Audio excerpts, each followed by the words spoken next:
Tripura leader of opposition Jitendra Chaudhary has criticized Union Home Minister Amit Shah's visit to the state, describing it as an effort to address internal issues within the BJP. Speaking to media during the ongoing North-East Council plenary session in Agartala, Chaudhary accused Shah of trying to address the eroding foundation of the BJP's organizational structure in Tripura. He also sharply reacted to the NEC session. According to the senior CPIM leader, the NEC was constituted to ensure that development gaps in remote areas could be plugged off and equitable development could be carried out all over. NEC আমরা কি দেখেছি হ্যাঁ NEC একটা অনেক আগে হয়েছিল একটা যে ক্রিটিক্যাল ইনফ্রাস্ট্রাকচার ওই ভান্ডারিমা খান্তলাম মালদাপাড়া রোজাপাড়া এইসব জায়গাতে রাস্তা নেওয়া যাচ্ছে না এই সাধারণ যে বাজেটে এই সমস্ত ধরার জন্য টাকা থাকে না এই জন্যই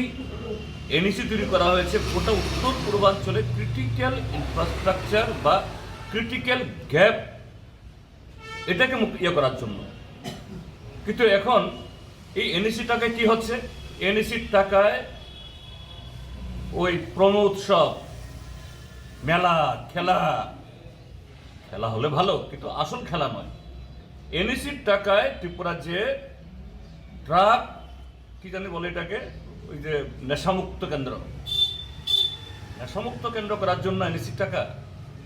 কাজে কি রিভিউ করবেন আসল কথাটা হলো এখানে একটা এসছেন ত্রিপুরা রাজ্যের মধ্যে সংগঠন নড়বড় হয়ে আছে এই সুবাদে এই সংগঠনটাকে একটু জ্বালাই দিয়ে ওয়েল্ডিং করে মেরামত করে রাখা যায় কিনা কোনো ওয়েল্ডিংয়ে মাল কোলাবে না ত্রিপুরা রাজ্যের মানুষ তৈরি হচ্ছে